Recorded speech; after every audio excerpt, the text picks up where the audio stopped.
Good morning, friend. The day opens over your kitchen table, a warm cup in your hands, the refrigerator humming the way a steady heart hums when life is ordinary. I'm glad you're here. At EverWell USA, our promise is simple and stubborn: better health and deeper dignity in the years that matter most.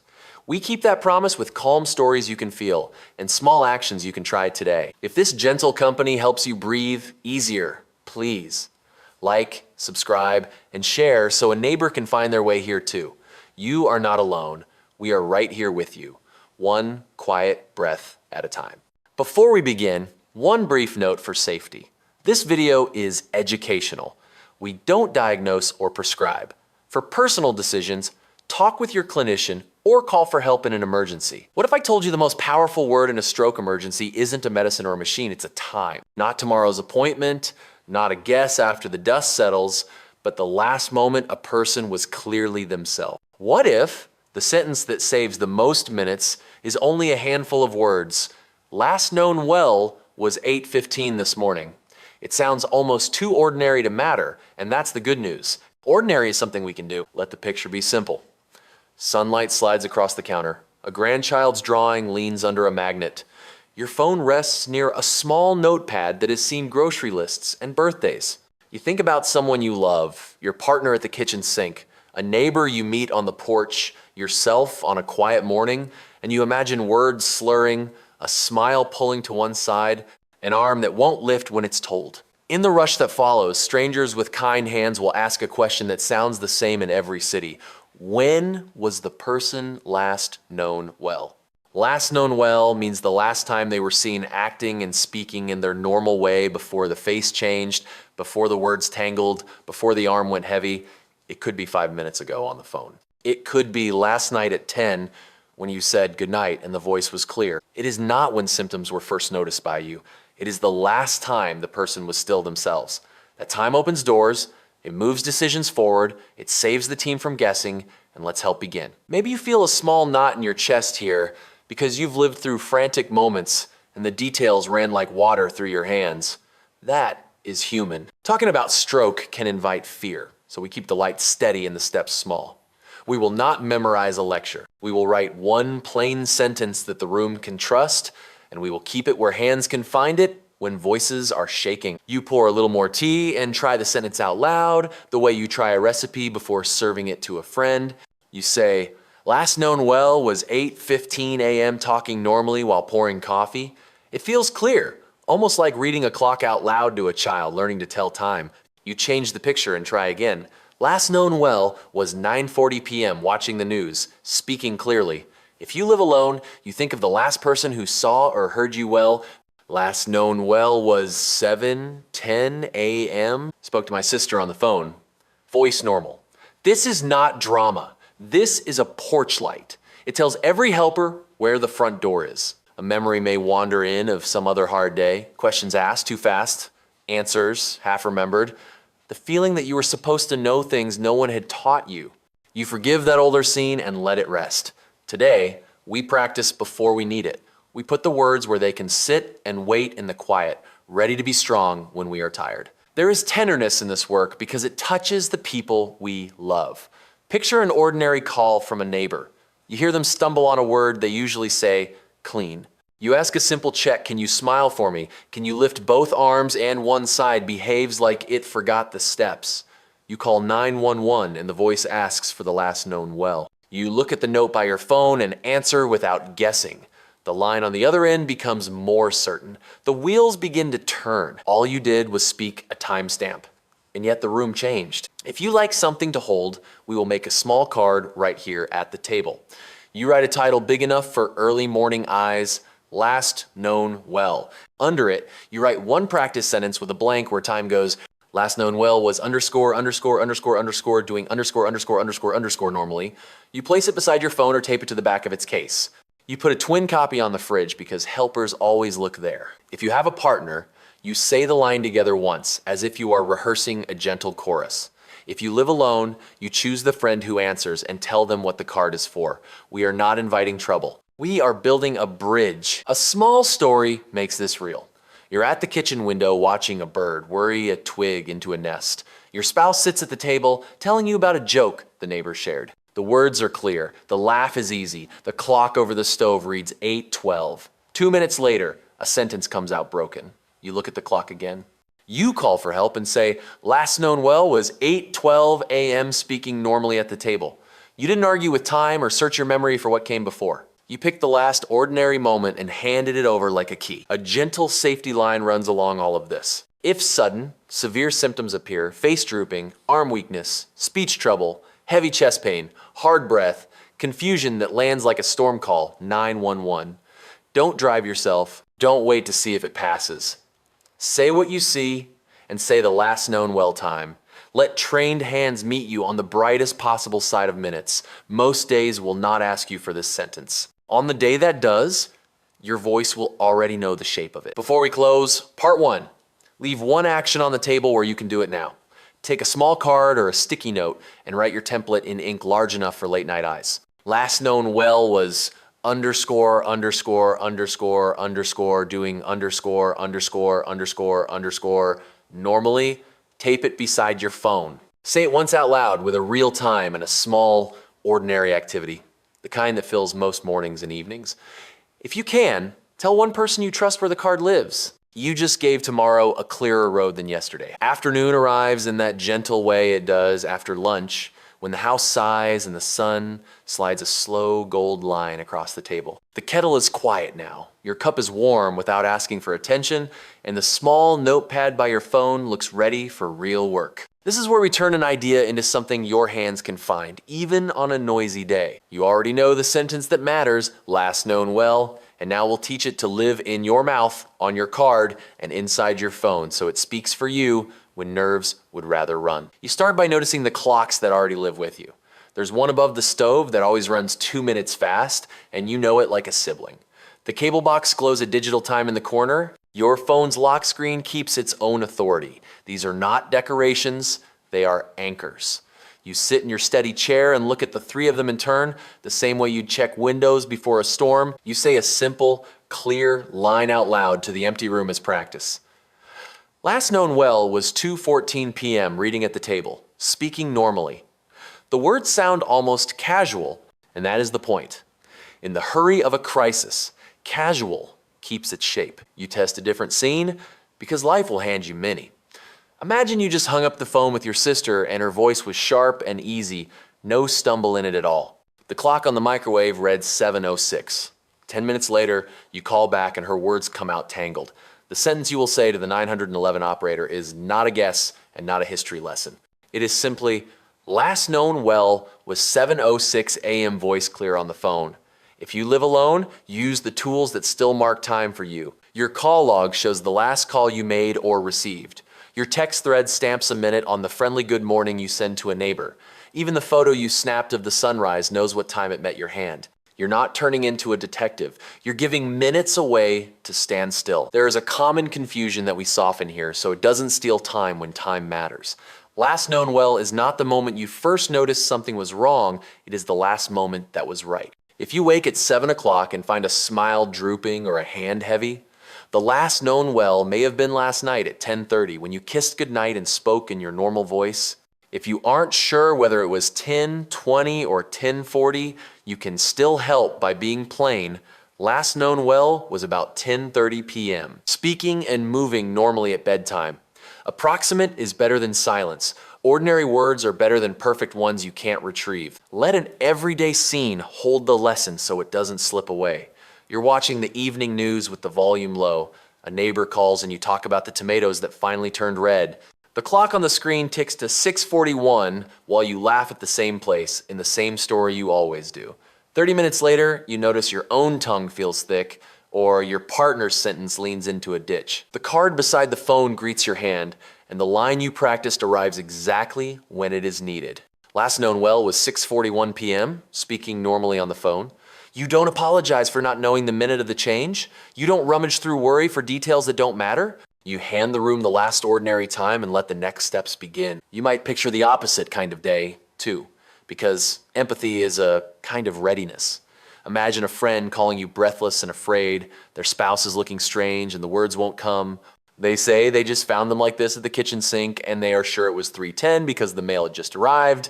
You can be the calm voice that says, what time did you last talk to them when they were themselves? You can help them reach back to the moment that counts without scolding the fear in their voice. We had lunch at noon and everything was normal. There it is. Till 911. Last known well was around 12 o'clock noon, eating and talking normally. When you practice the sentence on quiet days, you have it to lend on loud ones. You may worry about getting the time wrong, about saying the wrong word, about being judged by strangers on a headset who seem to exist just to move things along. Here is the truth that lets your shoulders drop. The team on the other end is not scoring your performance. They are building a timeline, and your honest, simple sentence is a beam that holds up the roof. If you only know about 8 o'clock, say about 8 o'clock. If you only know this morning before breakfast, say this morning before breakfast. If there's someone in the room who can check the microwave clock, the cable box, the phone log, invite them to look. Your job is not to be perfect. Your job is to be findable. Let a life anchor walk in wearing real shoes. Your grandson stops by after school with a paper he's proud of and a stomach that seems to be on a permanent field trip. He sits at the table and tells you about a joke his teacher made. The words quick and bright. You look at the stove clock and it says 4:18. You say the practice line out loud in a warm, steady voice so he hears it and it lives in him too. If anything ever looks wrong, I'm going to say, last known well was 4:18 p.m., talking about your teacher's joke. He rolls his eyes in the way teenagers roll their eyes when they're secretly relieved. Adults know what they're doing. Later, when he texts you a photo from the yard, you tap the timestamp and tuck it into the back of your mind.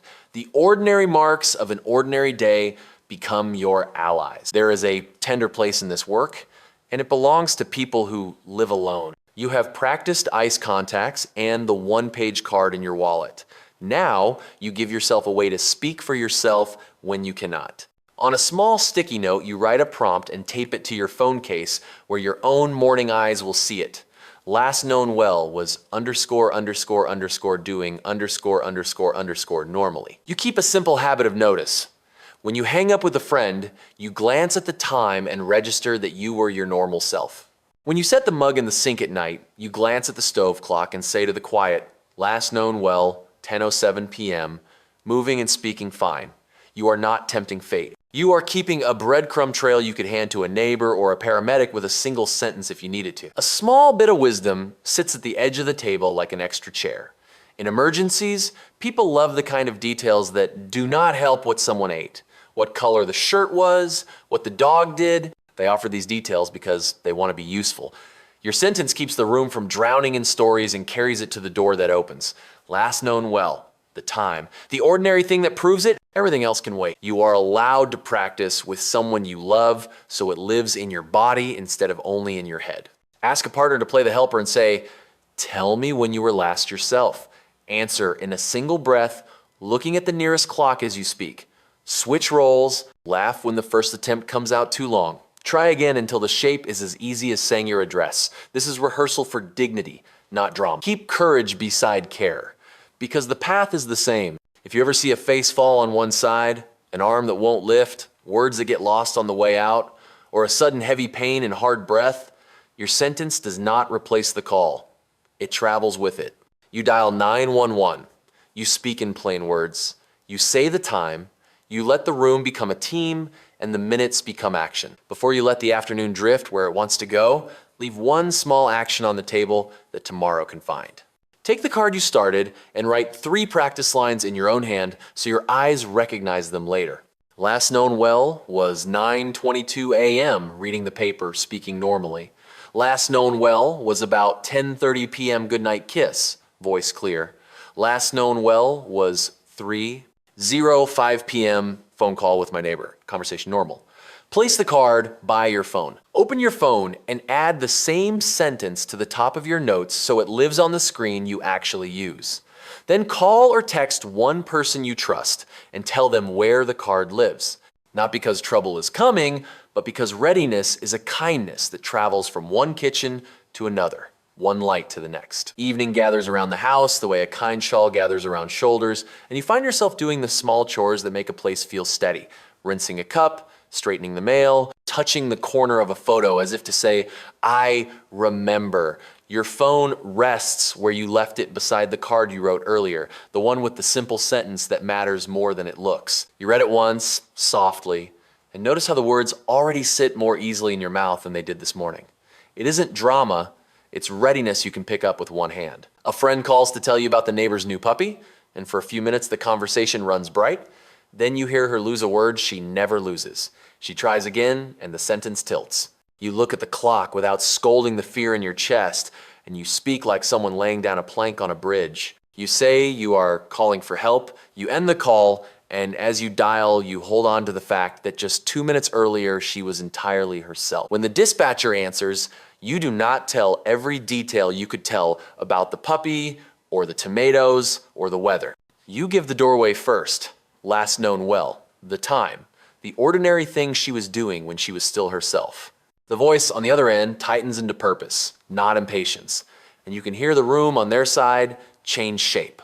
You didn't fix everything, you moved everything forward. After the call, you sit and let your hands stop shaking because bodies have their own schedules and grief for lost ease sometimes arrives out of order. You notice how what you practiced in a quiet hour showed up when the hour wasn't quiet at all. Memory tries to play tricks in moments like this, offering you a dozen almost and maybes dressed up as facts. You choose the cleanest one you actually know and leave the rest in the drawer where they belong. Last known well is not a courtroom, it's a compass. If all you can say is about 7:30 while eating breakfast and talking normally, that is already a better compass than silence. You think about other scenes life might hand you, the ones that scare people into guessing or freezing. You picture waking before dawn and hearing your own mouth make a shape it doesn't usually make, the left corner slow to join the right. You look at the bedside clock and your mind does the simple, brave math. Last night at 10:15, you read a page aloud from a library book, and every word landed. That's your time. You do not apologize to yourself for sleeping through the change. You do not waste minutes hunting for a perfect timestamp that doesn't exist. You speak the last ordinary moment you truly know, and let professionals take the next step. The sentence is not a test, it is a handoff. There are days when you will not be the one speaking. You may be the person in the room with the steadier voice while someone else looks at the floor. That is its own kind of tenderness. You can ask the question that matters without sounding like an examiner. You can say, when did you last see him acting like himself? And you can help reach for something real. The time the spoon clinked against the mug in the morning, the joke told clearly at noon, the goodnight kiss that landed whole at 10. You do not need to win an argument about whether it was 12 minutes earlier or later. You set a stake in the ground that everyone can see, and you protect the minutes that can't be replaced. The house puts on its evening sounds, and you let a little reflection turn into a plan. You write 2 practice lines on your card that fit your life so well you could say them at 3 in the morning without turning on a light. One belongs to the daytime and one belongs to the night. A phone call with your sister when her voice was her voice, a bedtime routine when yours was yours. You tuck a copy of the card into the slot behind your phone case so the words walk everywhere your phone walks. If you carry a wallet, the twin lives behind your ID next to the one-page card about medicines and allergies. You are not stacking worry. You are making it easier for help to find the door in a house that used to make strangers hunt. You open your phone and practice another quiet skill that belongs to you now. You touch the recent calls and see the times the world spoke to you. You open your text messages and see the little gray stamps that live in the corners. You tap a recent photo and see when the morning light decided to be yours. These are not just trivia. They are anchors you can grab when your head swims. You touch the clock app and add a label to the timer named Voice Clear so your fingers learn the route even if your thoughts are thick with fear. None of it is clever. It is honest, and honest is faster. A neighbor knocks with a container of soup and the kind of concern that makes a house feel less alone. She sits for a few minutes, asks how you're holding up, and then tells you about the day her aunt's words disappeared and came back with help. You both listen for the part of the story that matters most. It isn't the traffic on the way to the hospital or the color of the waiting room chairs. It is the niece who said the sentence in one breath. Last known well at 9:05 while we were paying the electric bill together, speaking normally. A room full of strangers moved like a single body after that. You can hear in your neighbor's voice how being able to say it made her feel less helpless and more like kin to the solution. You know, there are people who live alone and carry their own kind of courage through rooms that only hear one set of footsteps. You keep them in mind and in your practice. You tell yourself that if you wake and feel wrong, the last known well is last night when you brushed your teeth and counted your pills out loud without stumbling. You tap your phone's lock screen and see the note you pinned for yourself. You let it be an anchor, not an omen. You tell the same truth to the pair of magnets on your fridge by leaving the simple sentence where even a helpful neighbor can find it in the dark. You are not asking the universe for trouble. You are leaving a key under the mat for the right person. As the light thins, you try the line once more in a voice that belongs to someone sure of their job. Because that's who you will be on the day the sentence is needed. You find the closest clock and let your eyes settle on the numbers, the way you learned to steady a hand before threading a needle. You say the time and you attach it to an ordinary act that proves the person was themselves. A clear laugh, a full sentence, a cup set down without spilling, a simple goodnight. You do not decorate the sentence. You let it be a rail to hold, and you notice how your body calms when the words are clean. Before you go to bed, you leave a single, kind action for the you who will wake in a different morning. You place the card where your hand lands first, beside the phone or on the nightstand. And you tell one person you trust that it's there. You do not stay up worrying over what you cannot control. You let the house take the night shift. You made a bridge out of ordinary words, and that bridge will still be there at dawn. Morning returns with the kind of clear light that makes ordinary things look dependable. The line on the calendar, the neat stack of mail, the phone that charges without asking for thanks. You move through your small rituals with a steadier feeling than you had a week ago. The card beside the phone is no longer a stranger. The sentence on it sits in your mouth like a name you've always known. You pour coffee, listen to the faint music of a neighborhood waking up, and realize that what you practiced has become part of the room. Readiness doesn't shout. It rearranges the furniture so the path is easy when you need it. You decide to visit the store for eggs and a newspaper. The walk to the corner feels friendly, not because the sidewalk smoothed itself overnight, but because your mind isn't busy with what ifs. You pass a neighbor who waves and tells you a simple story about the weather changing. Their voice is clear, their smile is even, their arm lifts when they gesture toward the maple that finally decided to go red. A tiny part of your mind, trained by this week, tags the moment without fuss. Now, not as a worry, but as a habit of attention, the same way you notice whether the back door clicks shut. On the way home, your phone buzzes with a message from a friend who lives alone asking what you were practicing the other day. You stop at the bus stop bench and write back, it's one sentence to help the helpers move faster last known well, plus the time, plus the ordinary thing that proves it. You tell them where your card lives and invite them to make one. The invitation lands the way a hand on a railing lands, quiet, useful, kind. Back in your kitchen, you make a small adjustment that feels bigger than it looks. You copy the sentence onto a clean card with letters big enough for tired eyes and slide its twin into the slot behind your phone case. You open your notes app and pin the same line at the top so it lives on the screen you touch every day. You take a pen and write the sentence once with a real time and a plain activity from your morning so your hand learns the shape. You place a fresh strip of tape on the card by the phone so it won't drift when counters get wiped. None of this changes your luck. It changes your access to help. You call your daughter to say the peaches were sweet and the clerk was chatty, and you tell her about the sentence not as a warning, but as a gift you'd like the family to share. She repeats it back to you without needing to be asked. You hear your own calm mirrored in her voice. Tomorrow, she'll tape a card by her own phone and text you a photo. You'll save it because it makes you feel held by the same idea from two directions. Later, your neighbor knocks with a container of soup and you show them the card without ceremony. They nod the way people nod when a small, right thing takes up its place on a table. Evening draws its soft line across the floor and you let reflection walk in. You think of the version of you who would have faced the same week with a knot in the stomach and no language for what mattered. You forgive them for not knowing. You thank them for trying. Then you thank the you who learned to pick one piece of information out of the blur and hand it over like a key. You didn't turn into a paramedic. You turn into a person with a sentence that opens doors. Courage and care keep each other company here. If a face falls on one side, if an arm will not lift, if words tangle and won't untie, if a heavy pain sits down in your chest, you will not spend a minute hunting for perfect phrasing or apologizing for making a fuss. You will call 911 and say, clearly, the last time the person was themselves and the ordinary thing they were doing then, if all you have is about 9 o'clock this morning while reading the paper and speaking normally, that is already a bridge for the team on the other end. Most days will not ask you for this. On the day that does, your voice will know its line. Before the house settles, you leave a breadcrumb for tomorrow. You set a small monthly reminder on your calendar that simply says, practice the sentence.